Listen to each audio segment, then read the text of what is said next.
You're listening to The Authenticity Show, where you get to eavesdrop on great conversations about health, creativity, and the quest for excellence. Your hosts are Carlos Casados and Satch Purcell. Our guest today is Mike Begala. Mike Begala is a master hypnotist, personal empowerment trainer, and business consultant. He specializes in helping people transform their mindsets to make dramatic changes in their lives. He's worked with organizations such as FedEx, Alargan, Medtronic, and the U.S. Army to help them improve their communication, efficiency, and effectiveness. Mike combines his extensive business experience with personal development tools to help people overcome their obstacles and live in alignment with their priorities. In this first segment, the conversation covers topics such as chess, empowerment, linguistics, and comic book superheroes.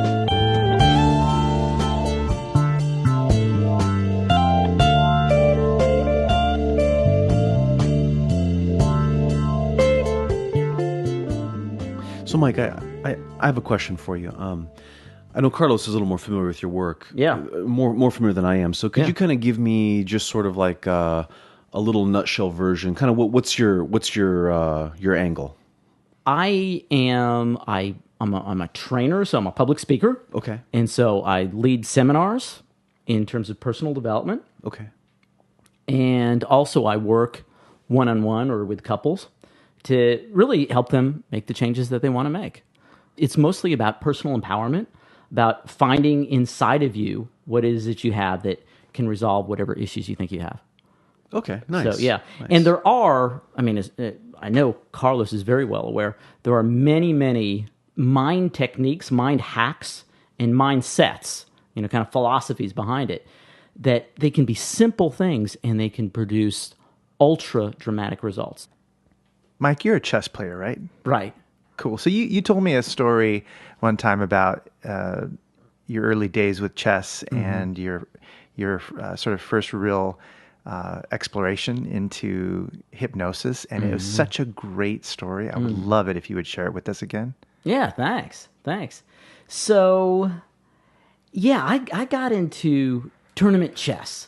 So, there are all kinds of like worlds that other people don't know about, and one of them is the chess world. And there are guys that they get together and they have the chess clubs and they do weekend tournaments, and a lot of people get into it. In fact, I've heard there are more books about chess than any other hobby out there, right? So, a lot of these chess players are like real competitive and they get into finding any possible advantage they can. So I was starting to get into tournament chess, and I subscribed to this magazine because I was part of the Chess Federation. It was Chess Life. So one time I was flipping through the magazine and they had this article by a hypnotist who was talking about hypnosis in chess. And what the guy said was that during the Cold War, the Soviet Union and the United States were looking for any way they could possibly get an edge, including mind control experiments. So one of the things they did is both sides actually experimented with what was possible with hypnosis. So the Soviets were really, really big into chess. That was like their national sport, right? And they prided themselves. They thought that this is proof that communism works because we get the best, most chess players were the smartest, right?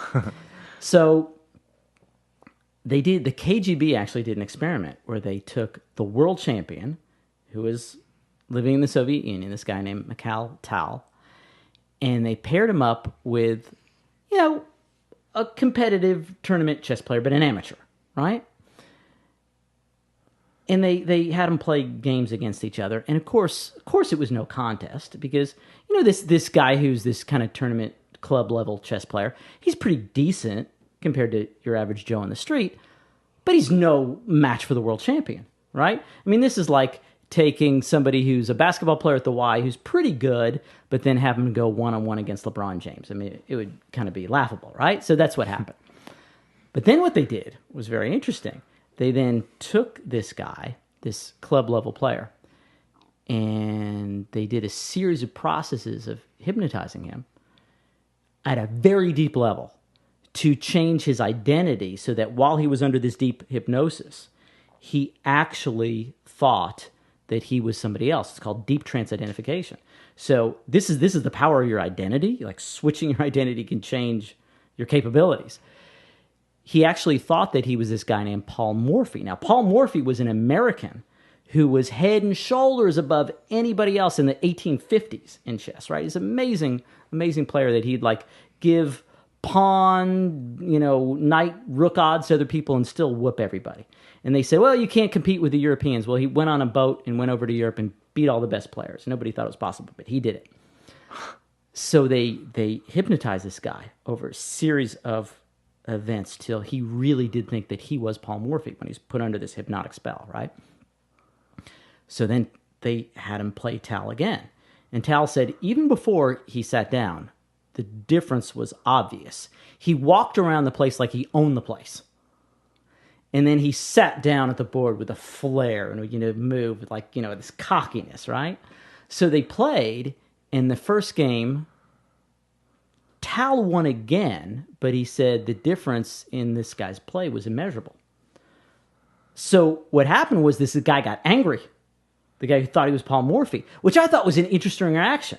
Okay, before when he's beaten by the world champion, it's like, well, I expected that, but, he feels bad about himself because he got crushed so bad, right? Now he's reacting angry. And I thought, wow, if I really did believe that I was the best player in the world and nobody can touch me, and then this guy across from me that I've never met, is beating me, it's like, what the hell, right? Maybe I would get angry. So that was like a plausible reaction. So they played again.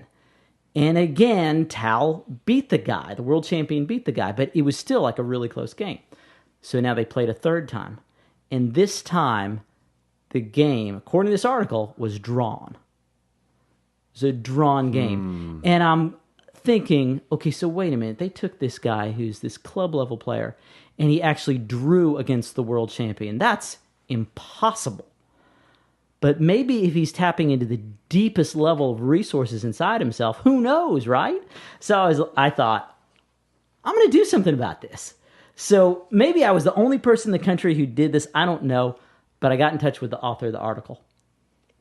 And I said, do you think that you could hypnotize me to make me a better chess player? He said, yeah, I think we can do that. So I'll tell you what, let's do this. I'm going to feed you back what you want implanted in your mind, what you want implanted in your subconscious, which that's what hypnosis is about, is implanting the thoughts that you want in your mind so they're second nature. So I sent him all these suggestions that I wanted to be aware of and thinking when I'm at the chessboard. And then he created this custom-made tape for me to listen to. And I listened to it, and I went into this deep, deep state of relaxation. And sure enough, after I woke up, I'd been playing against my computer, which I did. Sometimes I'd play against the highest level, right? And this, on a fast level at the time, was world champion level. And of course, every time I was beaten, but I thought, if I played against this high enough level, maybe some of it will start rubbing off on me, right? Now, the longest I'd ever lasted against this machine on the highest level was maybe 30 moves. After I did this hypnotic process where I had all these positive suggestions implanted in my brain about being able to see the board like crazy and see everything that was going on, I was playing this thing, and of course, I'm expecting to be beaten and checkmated, but the game's pretty even, and it's going on and lasting longer and longer. And I was even thinking, come on, when are you going to beat me? And the game lasted 72 moves. Whoa. Wow. Yeah, a significant difference to say the least. So then I went from there, and I went into a tournament, and my rating at the time was, it was a little bit under 1,400, I think, between 1,300, 1,400. And I played in a division above me because, I wanted that high challenge, right? Now, your rating is how good you are. To give you some idea, the world champion is about 2,800, and I was about, maybe 1,400. And I'm playing against this guy who's 1,900. He's way, way, way above me. So I've got, statistically speaking, I've got no chance against this guy. Plus, I'm playing on the black side of the board, which means I got to respond to him, which is a disadvantage also. So I'm playing this guy, and he's thinking, okay, I'm going to, beat this weak dude. And I won the game. He's like, man, that's what's happening. So yeah, I won that game. And then I played a second game. And this guy was also 1900, a little bit above 1900. And again, actually, I'm playing black. And I won that game too. This is like really impossible. This is not supposed to happen, right? Yeah. People are going, Begala, what's up with you? What are you doing, right? And then so they had me play against this guy who was a master. He was actually a life master, right, which is even a higher level. And he had been in the past. This was in Alabama. He'd been Alabama state champion. So I'm playing him, and at one point in the game we're playing, and I'm a pawn up. I'm beating him. Then he came back and like he whooped me, but still it made an impression on me. It's like, okay, there was something really different here. Now, you would have thought that would have sparked my curiosity to the point where I got to find out what's behind hypnosis. I mean, if it can do this with chess, what else can it do in my life? And it wasn't until many years later that I kind of had that realization of like, hey, maybe there's something to it. I ought to study this deeper, right? Wow. But it did convince me that I want to point out here that was a real change. That was a real change. That was a significant change. That wasn't just positive thinking. Because positive thinking is not going to raise your capability at a competitive skill level to way beyond anything you could have done before. It was tapping into something that was a subconscious resource in me that I didn't have access to before. So that taught me that there really are real things out there to get you to perform at a higher level than you ever thought possible. And there are resources out there to bring out the amazing powers that we all have within us. And to me, if you're listening to this and you're a skeptic, that's awesome. Because skepticism is what that kind of, challenging mindset is what skepticism is about, right? Has produced the kind of dramatic changes that we've had in the last 300 years. We've literally changed the world, right? It's by challenging and testing. But if you're really a skeptic, that's different from being closed-minded.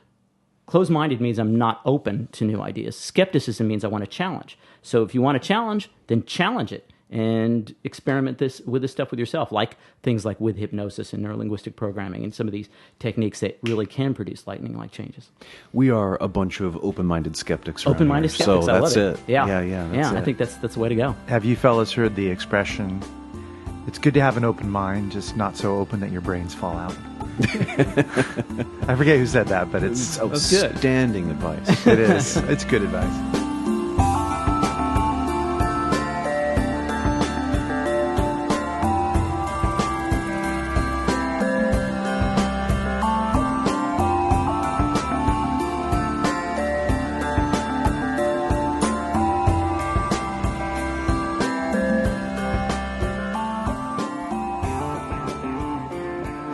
Mike, what did you... I'd like to talk to you about empowerment. 'Cause what's your personal definition? If I was just sort of a client or something, and you talked about empowerment, and I said, hey, what does that really mean? Like, how would I know if I was empowered? Or, what's your definition of that?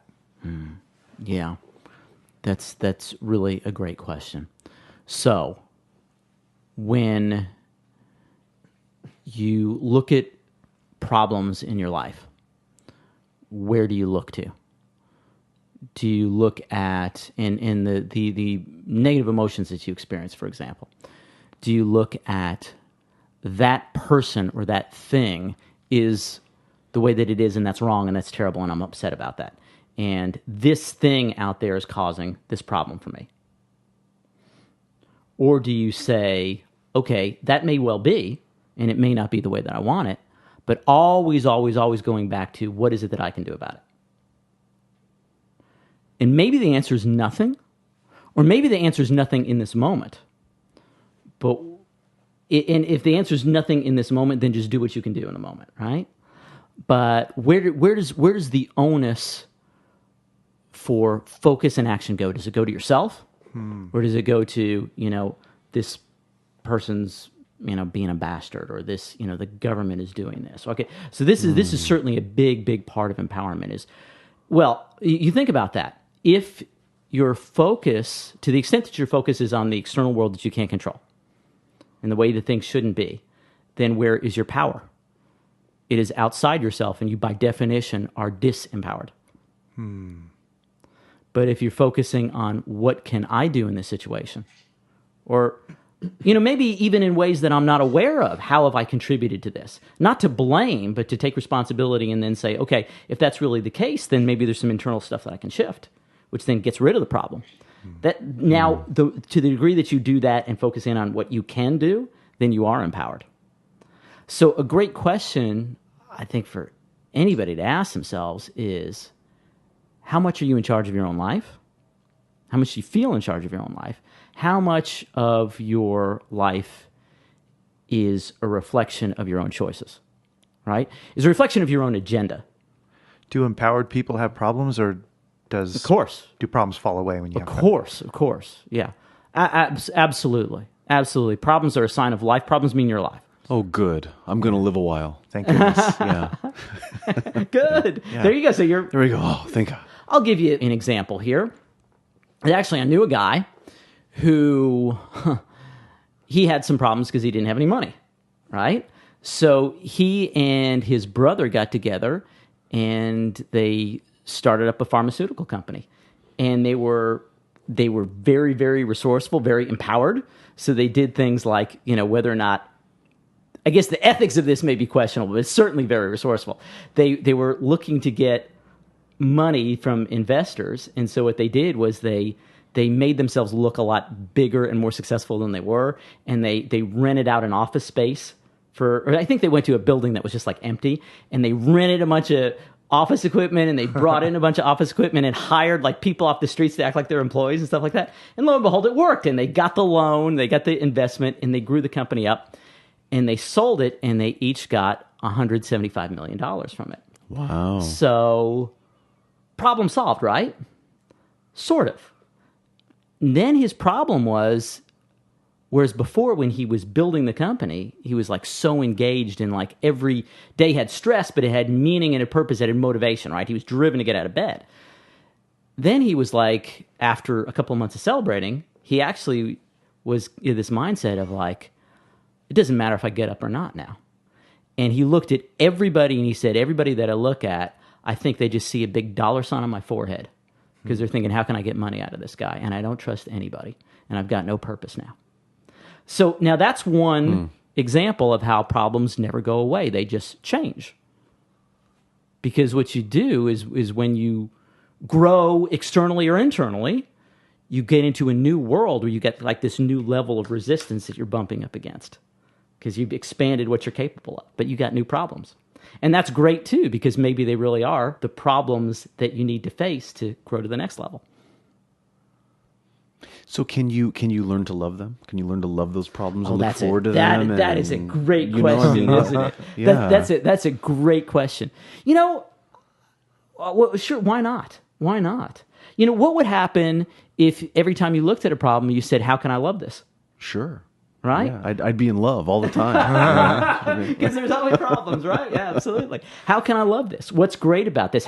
What's funny about this? Or how can I make the solution of this fun? That's a good question. And you just start asking yourself these questions enough, and eventually what happens is anything you do enough, especially with emotion, becomes habitual.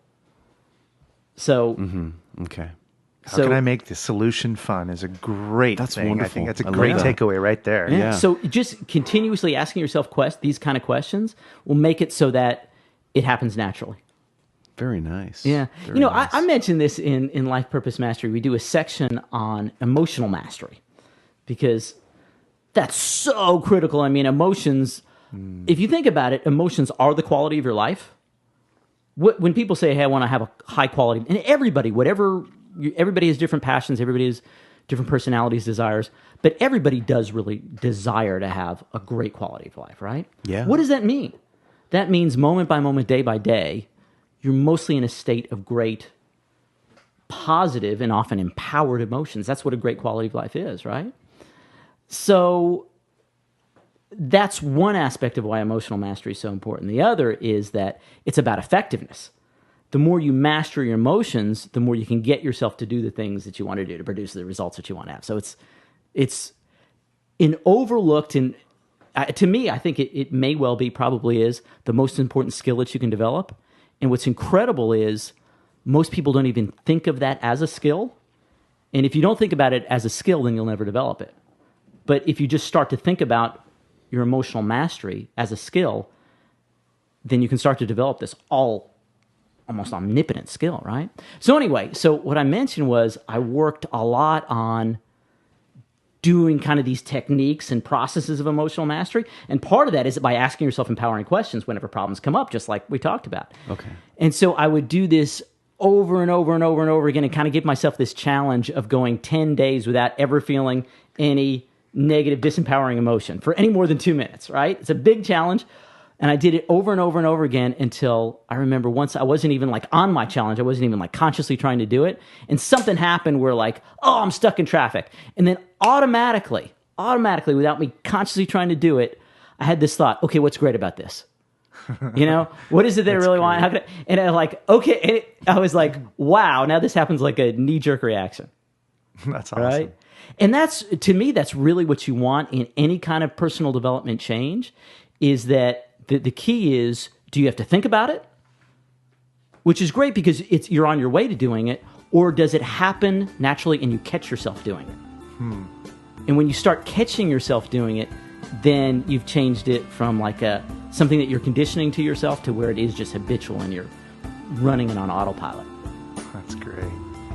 What's great about this? What's great about this? Great question to ask. Yeah.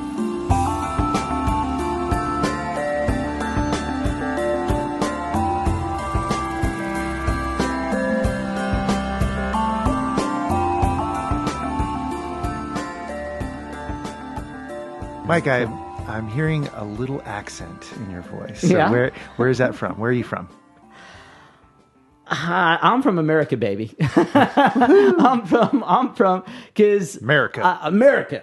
Yeah, no, I'm from all over. This is, I'm sure, a big part of kind of my upbringing and kind of formation too. Is that I was born in New Jersey. Before I was 3 years old, we moved to cross country to Huntington Beach, California. Then when I was about 6, we moved to Texas.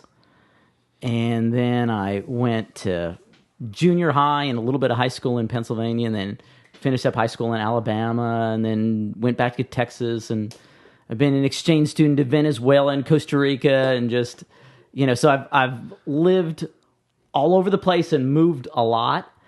And You're bilingual or trilingual? yeah, I speak Spanish. Nice. And I speak a little bit of Portuguese. Nice. So, yeah, and I just love languages. I think it's fun. I think languages are just plain fun. So, yeah, I've grown up all over, and I think that's kind of made me be more open to new experiences, new adventures, and new people. But not so open that your brains fall out. But hopefully not so open that my brains fall out. Not yet. Is Spanish just as optimistic as English? Ooh, very, very interesting. Spanish just is optimistic. Okay, so here is my own take on that. I don't know about optimistic, but I would say the language itself. Do you speak Spanish, Carlos? Not really, no. Not I know really. Okay. a few phrases Okay. and things like that, Okay. but that's it. Yeah. You still might know enough to know this. A lot of the verbs in Spanish are reflexive, which means that it's kind of said in the way of "it happened to me," which is more of disempowering language. Oh, that's very interesting. So the language itself, from my perspective of Spanish, is a lot of that, because these reflexive verbs is more of a disempowering language, which would cause people to think in a more disempowering way. What's an example in English? Okay, so like if you were, I was, what's coming to mind right now is that my brother married a woman from Venezuela, and so like she was knitting something, or sewing something, and my brother said, "How do you say the button fell off?" And so I said it in Spanish, and really the translation would be, "The button fell off itself to me," something like that. Huh. So it's more like that it happened to me, and yeah, even like with a lot of emotions, it's happening to me rather than I did this. So anger is happening to me rather than like anger is happening. I feel anger. Yeah, right. Because it's very different, right? I mean, I feel anger versus absolutely anger is happening well, to me. and we That's very we use different. disempowering language in English too, where we say things like "he makes me so mad." That's putting the cause true. outside Right. ourselves. Or to say, I am mad. I am mad. Now you're making an identity statement. Yeah. This is fun to watch two neuro-linguistic programming guys talk about language. This is great. And my take on it is it does influence your thinking.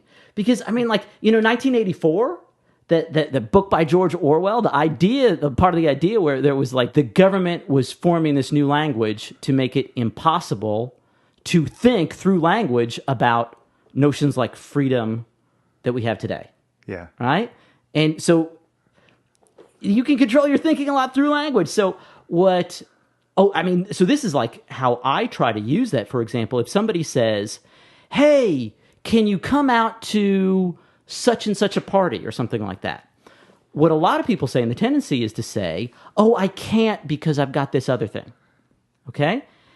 And that's very polite because you're saying, I want to, and I would love to. It's not my responsibility. It's not my take, but this other thing is forcing me to do that.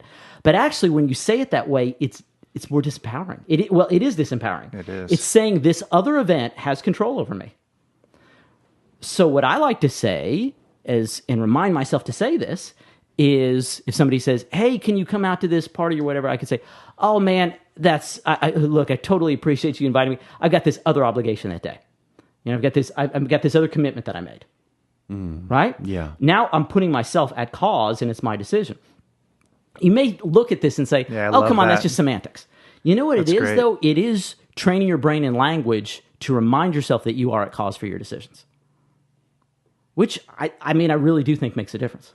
It does. I mean, what you said earlier, I can't. I mean, you're identifying can't. with being incapable. That's Exactly. your identity You're is saying I'm you're not incapable. capable. Exactly. Yeah, you say, I can't do that because what you're saying is I'm living at effect of this other thing. Yep. Do you think on a subconscious level, because are people even aware when they say that what the meaning behind that is, how powerful that statement is?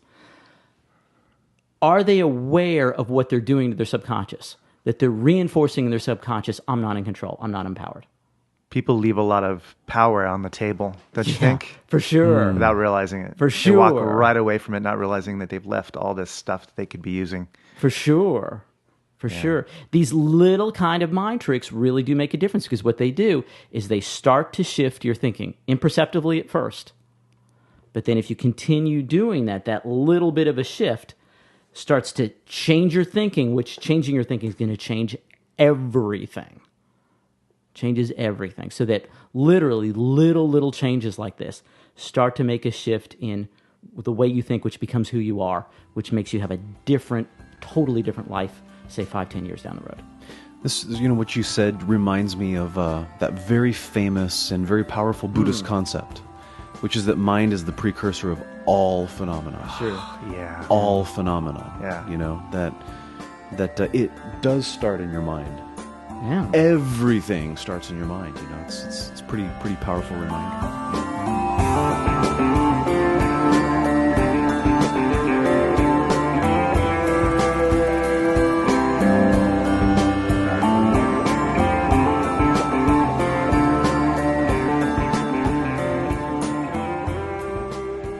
Mike, who were your role models growing up? I mentioned I was really into the stars and the cosmos. So Carl Sagan was a big hero to me. I loved Billions and billions, right? Yeah, absolutely. So Isaac Asimov would also be a science writer, and I was I thought he was amazing. I was also into as a kid, I was also big time into Superman. Christopher Reeves and Superman movie and all that. That was really awesome. And I think these role models, actually, this is something that we teach too. It really does affect you growing up because it is a reflection of your values and then it forms your values. You depending on what your values are, you take on different heroes and role models, and then they help to shape you as well because you kind of model yourself after them. And so, I've thought before, well, actually got a degree in physics thinking that I wanted to make a career out of that. And then I realized that I definitely don't want to make a career out of that. So am I like, Carl Sagan growing up? Well, on the surface, no way. But, kind of deeper, I mean, really what I did was I went from thinking like the last frontier, the final frontier was space, to thinking it's really the human mind.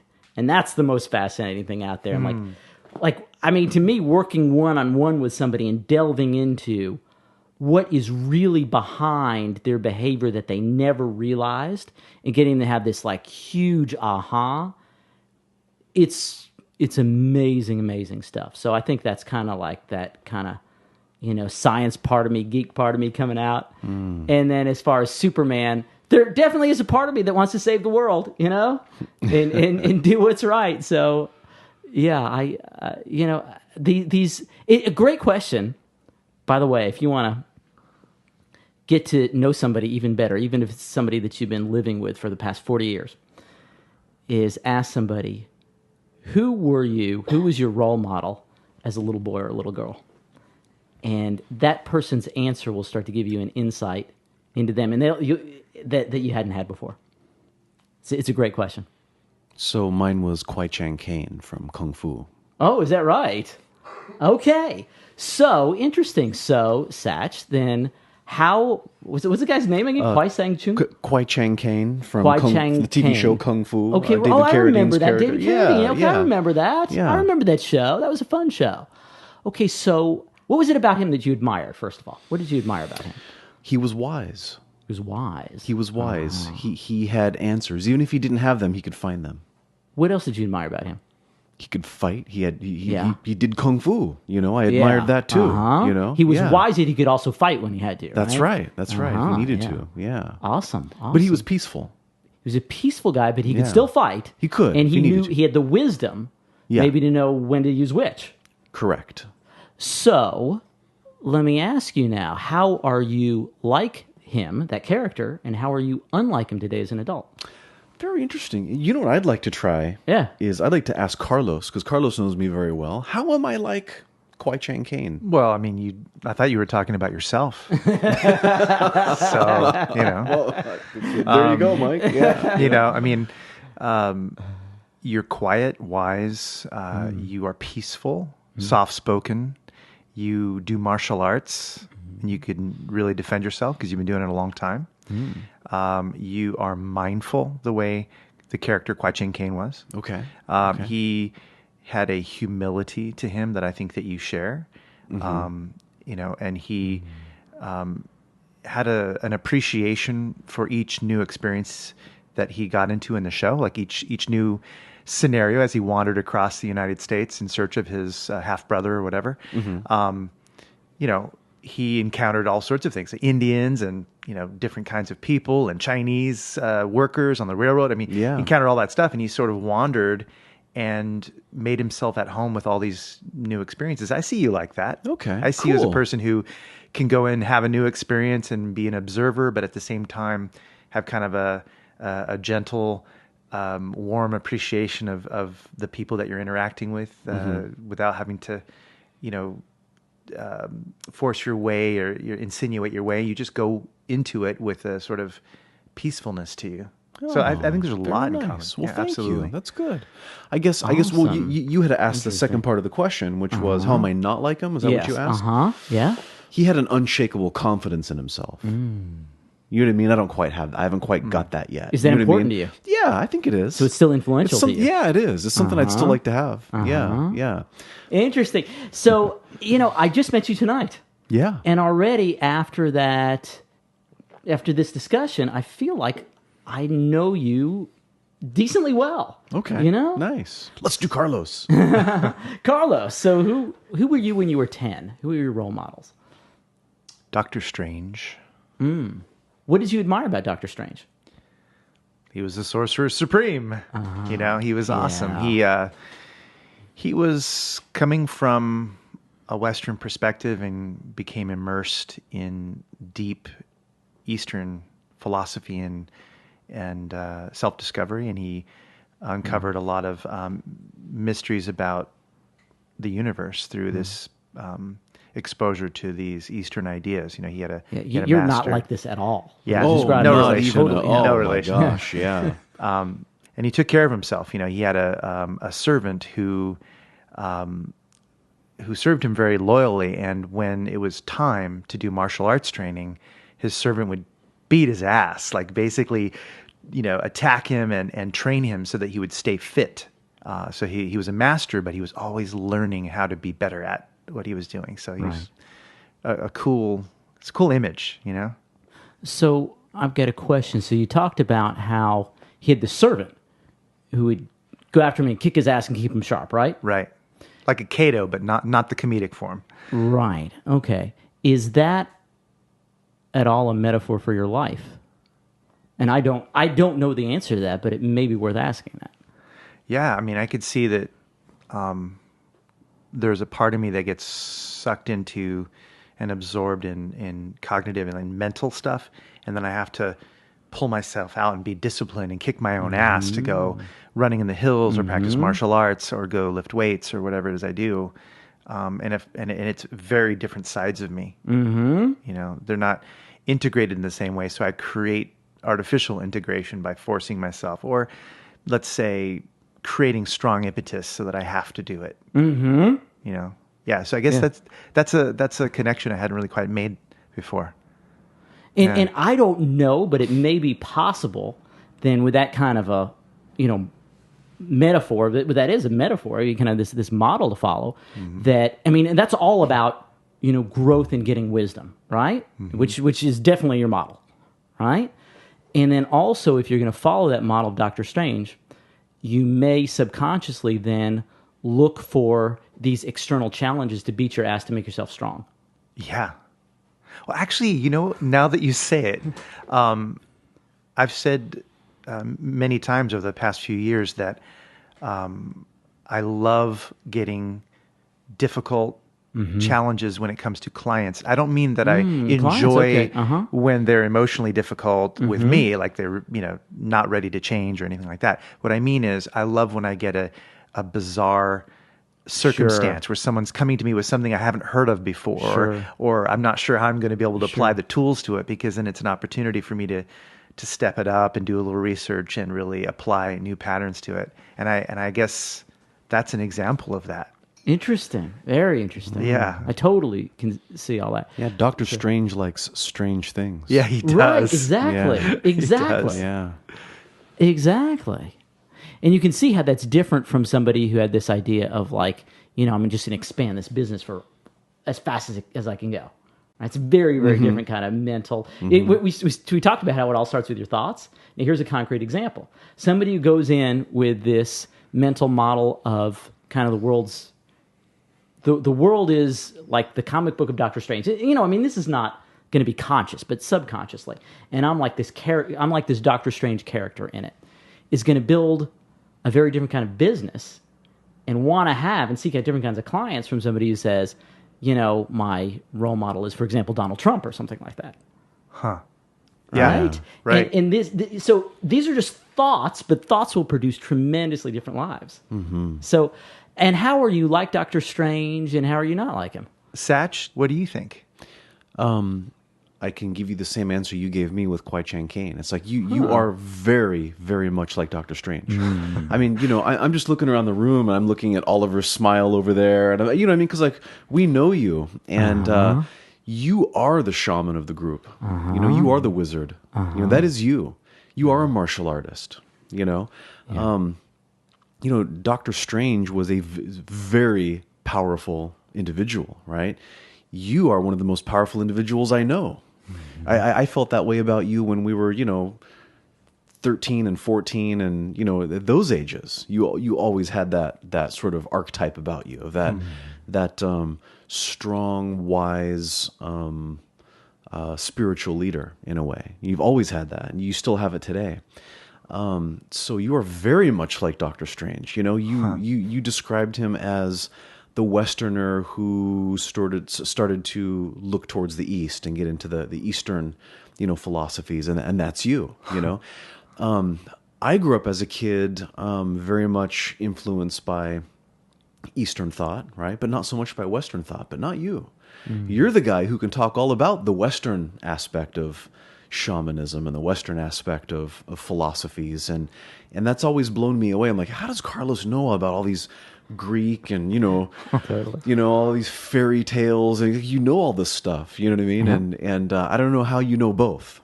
I could barely get my head around one, and then you've embraced both. It's exactly what Doctor Strange was. You're very, very much like him.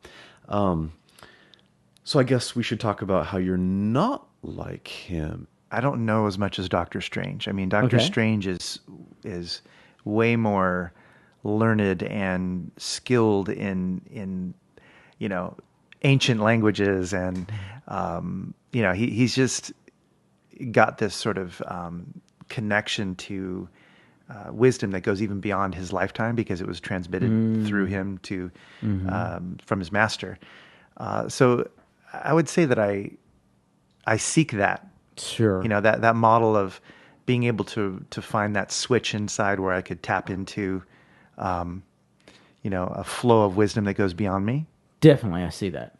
And Doctor Strange is a comic book character, so it's like saying I'm not as powerful as him. That's kind of good point. A lofty goal, but that's good that you have this lofty goal to keep going for. Right? I guess we could say we're more powerful. We could just tear the comic book in half. That's true. That's true. That's right. You can. That's true. We can close it. Really. He's such a two-dimensional character. Anyway. Yeah, exactly. Right? Just saying. That's right. Just saying.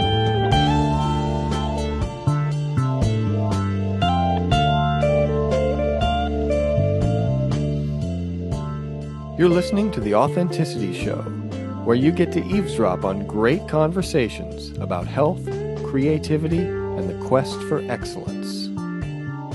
Next up, Life Purpose Mastery with Mike Begala.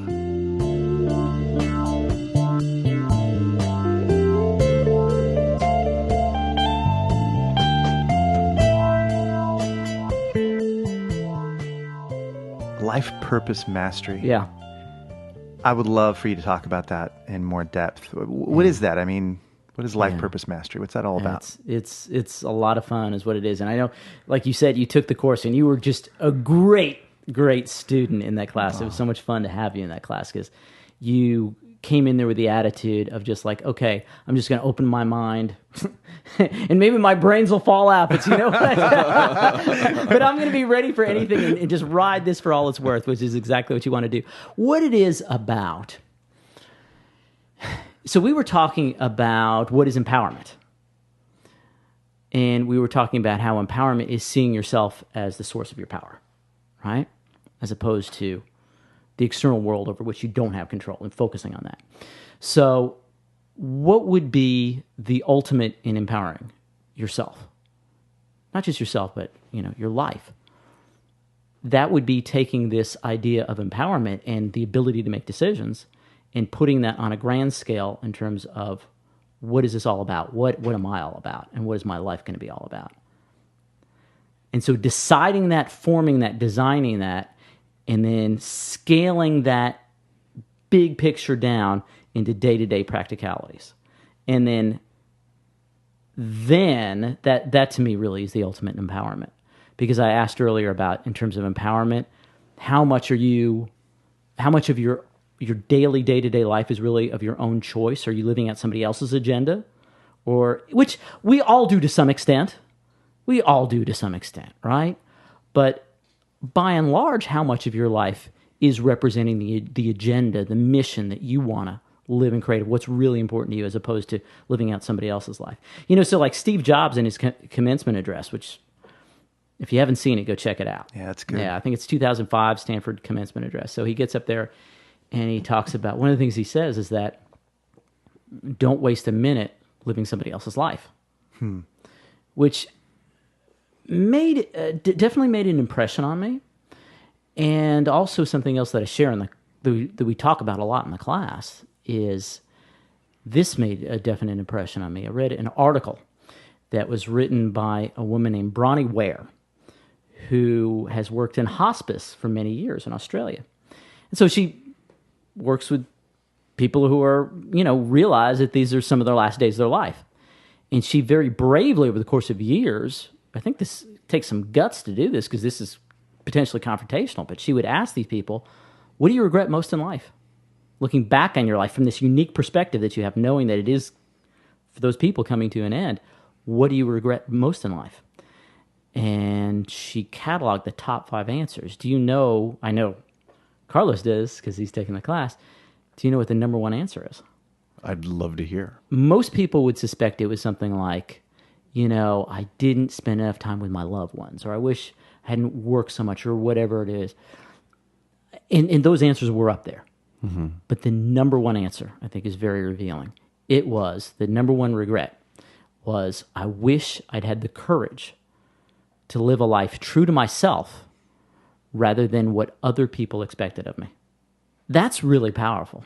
If you were to somehow find out, like if these were, say, the last 5 minutes of your life right now, would that be something that you would think about it like, man, I wish I'd lived my own life rather than what other people expected me to do? So what would that look like if you took that to the nth degree and empowered yourself completely, where you said, I'm going to decide and design what it is that my life is about and what I'm about, so that I create myself from the ground up or recreate myself.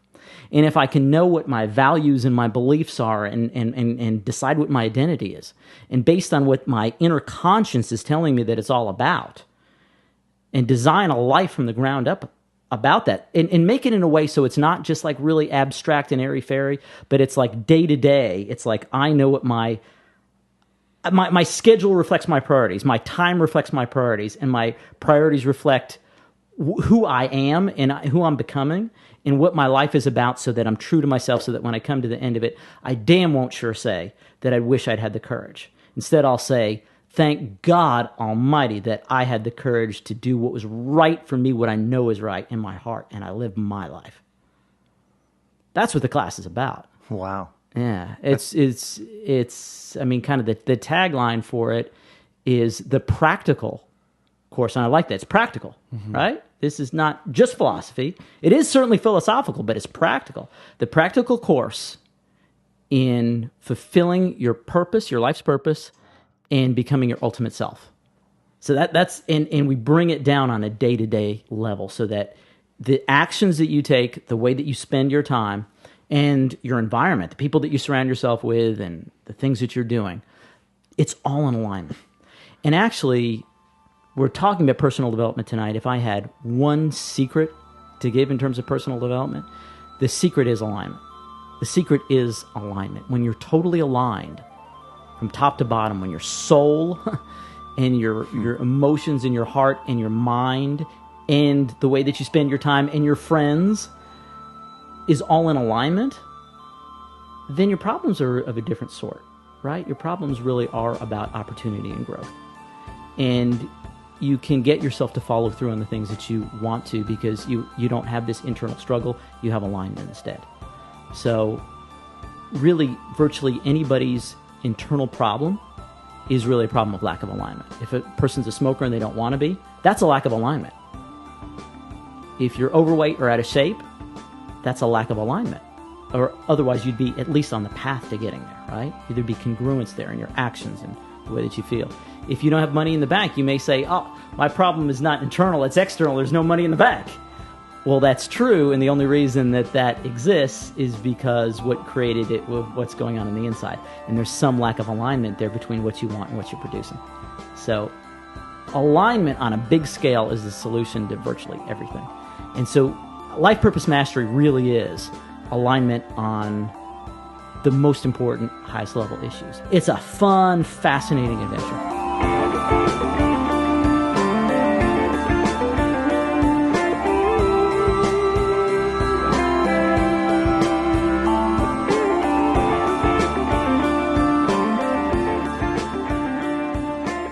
Yes, it is. It is. I really enjoyed the process with you because, you spent enough time on each of the pieces that I felt like there was a chance to really ask about it, to interact about it, to get people's ideas about it, and that interaction that you created in the class, I really enjoyed. Because the stuff you were delivering from the front of the room was really awesome, but the way you were facilitating all of us to think about it was even more awesome, because you know, it was like you were Socratically getting us to you know, awaken our own curiosity around each of the pieces and explore it. And you know, if there were areas that we weren't sure about, or areas that we were feeling fuzzy about, didn't know how to answer the question, you were good at asking the right kinds of questions to help us zero in on what the answer was. I really like that. And then hearing other people's answers, sometimes stimulated answers within. Absolutely. You know, it's like, oh, you're forming that connection. Oh, I can resonate with that experience. And it deepened the experience because we had this sort of cozy connection of people seeking, and you were doing a great job of keeping us on track and, you know, moving forward, but not too quickly, like where we could let things sink in. And I loved all the examples you gave and the stories that you chose to connect with the material. It was really, really a well done class. Oh, thank you. And I love that you broke it apart into, you know, like where you gave us some time in between the first part and the second part to do some integration and things. And I just loved it. Yeah. It's fantastic. When I first thought of this class, I was like, okay, so to do all this is going to take about 6 days. There's a lot of stuff. And then I thought, 6 days, if we did this 6 days in a row, it would fry people's brains. So I thought, I got to split this up. It's just because the idea is to make the most transformational class possible. So you said earlier, this is the practical class in knowing yourself and living your life on purpose. Is that right? The practical course in fulfilling your purpose, your life's purpose, and becoming your ultimate self. So it's your purpose first, and then your identity of who you are to support that purpose. So maybe if you wouldn't mind just sharing, you know, a couple of points. You said it starts with purpose. So what are we picturing here? I mean, for the listener who hasn't done this class and maybe may know nothing about that, what's that derived from? And is there kind of like a pattern or a structure to how you go about teaching the lessons? Yeah, absolutely. Absolutely. Very much so. So at the bottom of the pyramid is your environment. I think your environment actually is underrated in just how important that is. Because, you know, people, I give this example of it, people will act very, very differently, say, at the Super Bowl or at Mardi Gras versus at the Sistine Chapel, right? And do they need to be told to act differently? They need to have signs and have people informing them. Almost never. People naturally take cues from their environment, and they know in this environment I'm supposed to act this way, right? Your environment is enormously influential with you. So that's why, and people know this, right? They know that if they want to lose a bunch of weight, that a great thing to do is to go into your cupboards in your refrigerator and throw out all the stuff that you shouldn't be eating, right? Because then your environment's different. You can still go to the grocery store and get that stuff, and maybe, you know, people might do that if the craving's strong enough. But if you put this barrier in the way, how much more likely are you to follow through, right? I mean, if you want to work out, for example, how much easier is it to work out once you make it to the gym versus when you're at home, right? Environment is super, super important. So the question then becomes, how can you create your environment which supports what you want to, the kind of life that you want to live? So what's even more important than your environment, because it is internal, are your behaviors. So we said earlier that your thoughts lead to your behaviors. Your behaviors done consistently lead to habits. And then what's great about that is, and habits become self-sustaining, they become your character, they become where you're headed in life, it becomes your destiny, right? So your behaviors really are everything, because they determine what kind of life you're living and what kind of life you're going to live. But what's behind your behaviors? Yeah, there is a deeper level than that. So what is behind, even more important than your behaviors, is your capabilities. So what skills, what capabilities do you have that are both innate, that you're born with, and those that you've developed? And what behaviors and skills can you develop that will really ultimately help you to live your purpose, right, is the question. So we go through processes in this class about how to create the environment that you want to supportive, how to create the behaviors that are supportive, and also then how to rapidly gain skills in terms of your skill development. And that's when we talk about what may be your most important skill, which is emotional mastery. That's in this capabilities level. So what's even more important than your capabilities, though, is your beliefs. Because say if it's important for, give an example, say if you believe that it was really important for you to develop the skill of being a great public speaker, or maybe very persuasive in sales or otherwise. That's a skill that can be learned and developed. But if you don't have the belief that you're capable of doing that, you'll never take those actions to do it. I said earlier that I think emotional mastery may be the most important skill, but if you don't have the belief that it's a skill, you'll never take actions to develop that skill. It's true, yeah. So your beliefs are super important, beliefs about yourself and about other people and the way the world is, and it determines the way you see the world, and therefore then the actions that you take. It's your thoughts, right, behind your actions. But there's an even more important level than that. What? I know. Can you believe it? And that's your values. So your values are, we talked a little bit about values when we talked about role models. Oh, yeah. Okay. So when you talk about your role model, what do you admire in this role model? Whatever answers you gave, those are probably your values. Those are probably things that are valuable to you in life, right? That's important to you in life, that, like gaining wisdom and being at peace, but still being able to defend yourself too, right? And having wisdom. Totally. These are values for you. This is important to you. Yeah. So knowing what is important to you, and this is at an unconscious level, that people aren't so consciously aware of this, but yet it's driving every behavior, every decision, every action that you take. So it's super important to get aware of this. And then, in an even deeper level, to be able to decide, is this value serving me or should I make a shift? Let me tell you what, if you shift some of your top values, changes who you are, changes your life. Oh, yeah. So we had some people in this class we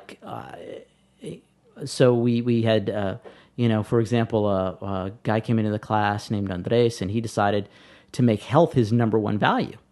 And so I talked to him. I actually had some concerns about making that the number one value and how that may affect other things. If you're going to make it your number one value, it's going to change everything. But he was adamant. So I was like, okay, you know what? This class is all about supporting you and what you want to do. He made health his number one value, and it changed who he is. It changed who he is. Then the next class he came in, he had all these herbs delivered to class, and he's changing the way, totally radically changes the way he eats, and even the feelings he has, because that's part of your health too, and the way he exercises and lives, it changed everything, right? Which as a result changes energy level and changes everything. So that's just one example. But your values, as critical as they are, because it's what's important to you. It's you could say that's virtually everything, right? Because values determine how you feel about things and the way you spend your time. There's a level that's even more important than your values. No way. I don't believe Can it. you believe it? I do not believe it. And that is who you are, who you see yourself as. Because who you see yourself as is going to then determine what is important to you. So are you an adventurous person? Is that part of your identity of who you see yourself as? Do you see yourself as a capable person, a smart person, or do you see yourself as a person who is more shy or reserved or afraid?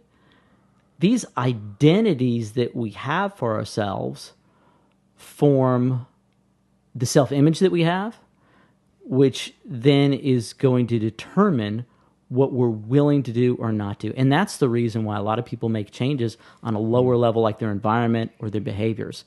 And then eventually they go right back to where they were because their identity hasn't shifted. If your identity hasn't shifted, you will always go back to the way that you see yourself, because there's a force that we have to be congruent with the way that we see ourselves.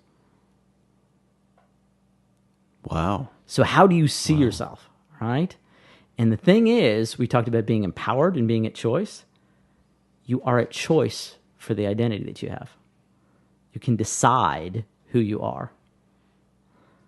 Most people don't know that. And most people don't even know that. Yeah. And that's really the secret behind John F. Kennedy, that he decided who he was going to be, and he became the person who eventually became the president. And this is not well known, but when he gave his inaugural address, he was so nervous that he had bitten his fingernails to the point where they were bleeding. Wow. He'd not fully grown into his identity. But then after going through the fire of the Cuban Missile Crisis, or like the Bay of Pigs and Cuban Missile Crisis, he became the president. So he really embodied that, and it changed who he was, right?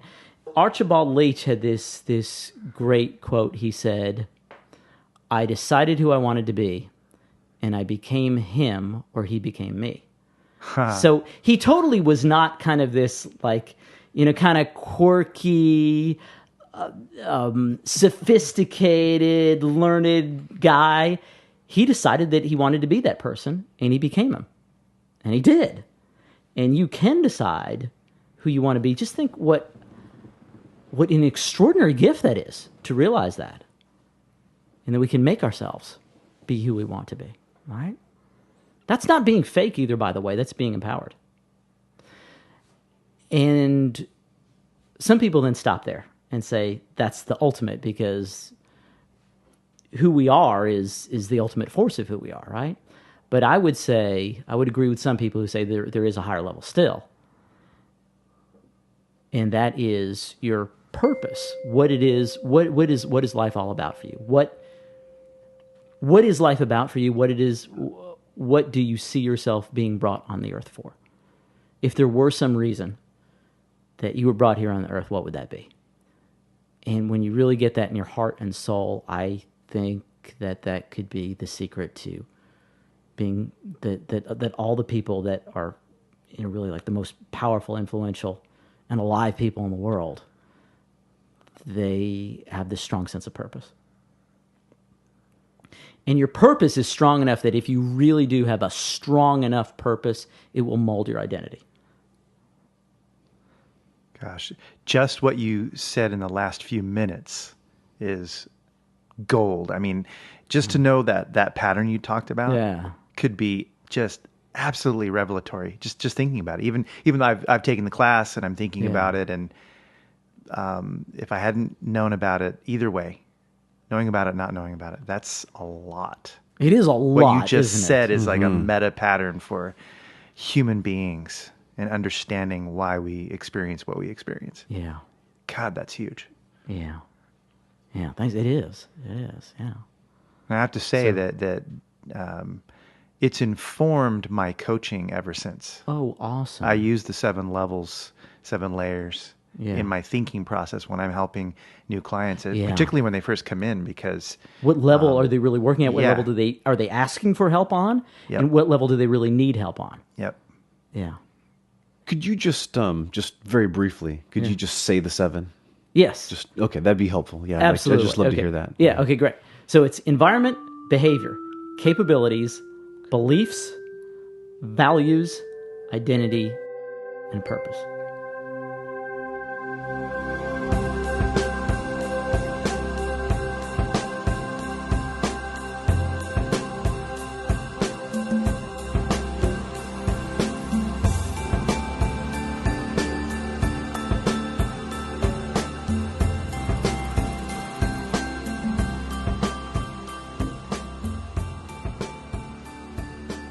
Mike, what kind of people come to this class? I mean, it's a great everybody in this question. room obviously would That's be a at great that question. class, right? Yeah, Because we're philosophical types. But like in general, what would you say?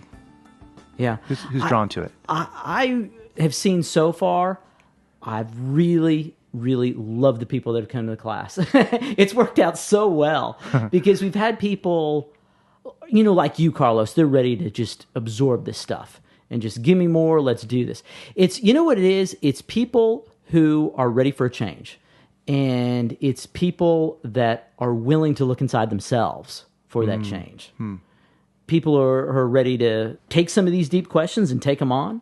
That they have maybe like some big dreams in their life, or they feel lost in terms of like somewhere inside them they know they should have some big dreams, but they're just not feeling it, right? And so they kind of lost that sense of drive. And this is a way to get in touch with that. I actually just got through earlier today doing a coaching session with a woman who asked me to work with her one-on-one to even further instill these principles in this class. And it's really, really extraordinary because at the end of the call, I told her, I said, I want to tell you something, and I really want you to take this in. I really want you to listen to what I'm about to say and really take this in. And I said, you are truly becoming who you want to be. Because these things that you're telling me, you are ingraining what you want to do on a deep level. So you're like catching yourself doing it, like we talked about earlier. She's catching herself.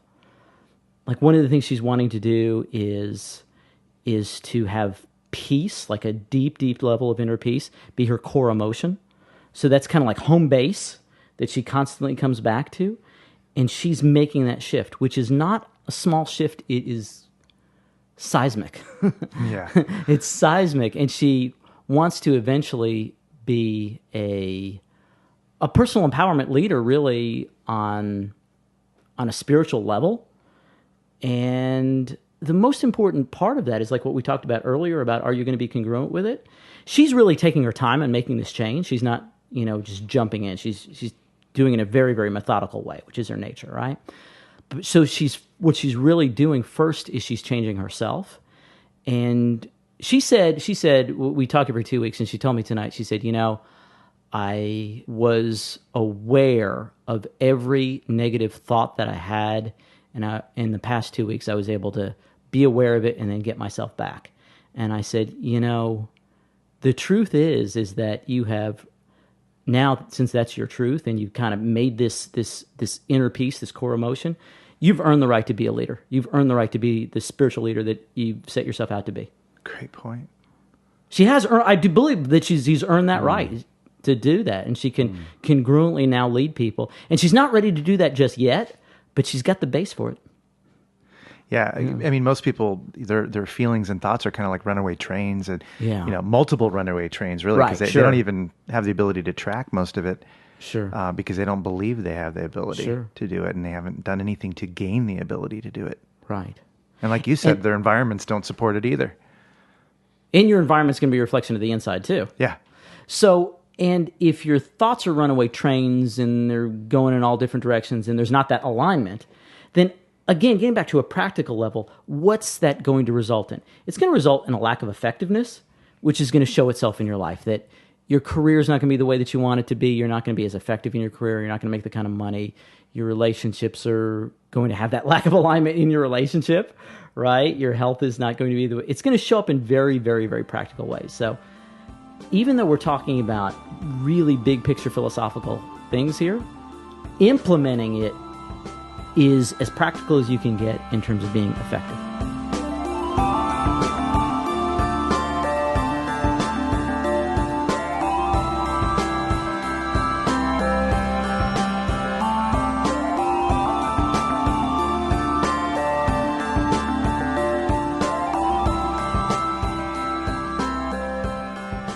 I've taught a lot of personal development courses, and they've been other people's materials, and I've very much enjoyed doing that, right? And I've taught some of my own classes that I designed before, like I designed a goal setting class before that, was really awesome to be able to like come up with an idea and then see it work. But more than anything, I feel like this class represents me. This class represents who I am and like what I believe in. Because it is about saying, okay, let's take ultimate charge of your life and let's delve into the most important questions there are. Let's really do that and let's make it real. So I feel like this class really is an expression of who I am. So, and that is extraordinarily fulfilling to be in front of a class and see people making changes on something that I created that really expresses who I am. So the reason that I'm bringing this up is I'm issuing you an invitation. If you'd be willing to take this up to say, okay, what is it that is going to express who I am? And what can I create or bring into the world that I look at and I say, this represents who I am? So at the end of your life that you don't think, I wish I had the courage to live a life true to myself, that I did express fully who I really am.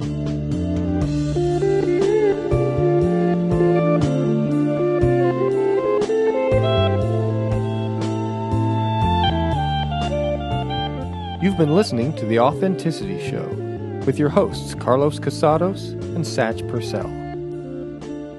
The show is produced by Oliver Altine. Our theme music is composed by Oliver Altine. You can find more information on our website, AuthenticityShow.com. Thanks for listening, and have an authentic day.